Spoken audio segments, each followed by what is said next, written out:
This is a spoon. This is a monster who bends spoons. And this is a fictional monster that was stopped from bending spoons for well over 20 years. Howdy folks, my name's Eric, and today I'm going to walk you through an update on the lawsuit of Uri Geller versus Pokemon. Is it fair to call Uri a monster? Maybe, and maybe it's best to decide once you hear all the facts from this video. We will look at Uri's take on it, the possible real motive behind it, and look ahead to what this means for Pokemon. But first, a quick background on the situation. Uri Geller launched a class action lawsuit against Nintendo. The reasoning behind this goes all the way back to December of 1999. Long story short, a self-proclaimed psychic claimed that Kadabra was created after him, but an evil version.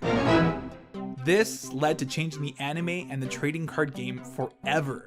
Other games were also affected, but in very subtle ways. For instance, Pokemon Puzzle League, which came out September of 2000, had Sabrina's team altered to have Abra, Alakazam, and Hypno? Yeah, they put in Hypno instead of Kadabra. I have a super in-depth video should you want to learn more. Heck, not to brag, but it was so in-depth and unbiased that even Uri himself posted it on his website and tweeted about it. Basically, Uri demanded that Kadabra no longer be used in publication for trading cards, and since no formal conclusion occurred, Kadabra has been sitting in limbo for years. Here is the first Kadabra card. Here was the last one printed. And here is the newest one. No, that hasn't happened yet. But it does make me wonder if it ever will, and if at this point it's even necessary. On November 28th, Uri took to social media and posted this. I am truly sorry for what I did 20 years ago. Kids and grown-ups, I am releasing the ban.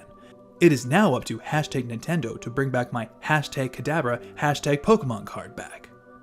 It will probably be one of the rarest cards now. Much energy and love to all.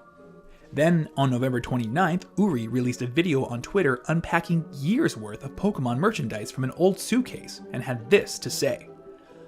I never realized how powerful and important it was for me to lift the ban on Uri Kadabra, especially for all the kids around the world. I'm sorry for what I did 20 years ago, but you can learn from mistakes even more than you can learn from success. Wow, what a great guy. He learned from his past mistakes so that kids all around the world can enjoy Pokemon to its fullest. What a thoughtful individual. How selfless. Much compassion. Such philanthropy. Very egoless. Or is it? Here's what I think happened. Uri Geller has been under the process of making a museum in his honor. Self-appointed honor. Whilst going through old relics of spoons, CIA testing papers, shows, books, etc., he came across a dusty old suitcase with the words Pokemon written across it in big letters.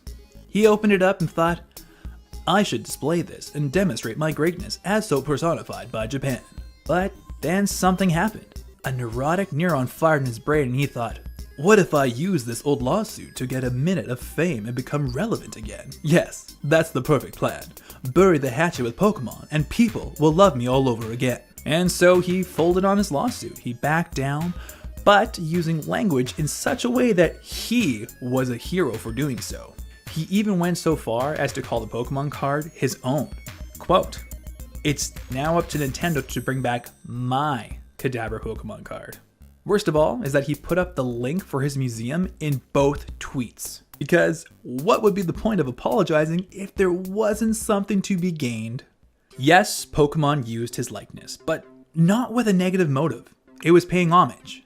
Yes, Uri sued. His actions, just or not, were his right to do so. And yes, I believe Uri's motives for dismissing the case was purely for self-promotion.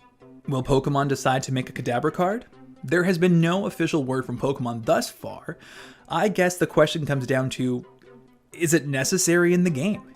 And if and when it does get released, will this just be another chance for Uri to hop on a soapbox? For full details of how the trading card game got forever altered and the anime has changed to tiptoe around this lawsuit, check out this full-length video on it. This is quite possibly the most interesting Pokemon trivia I've ever dug into. Check it out.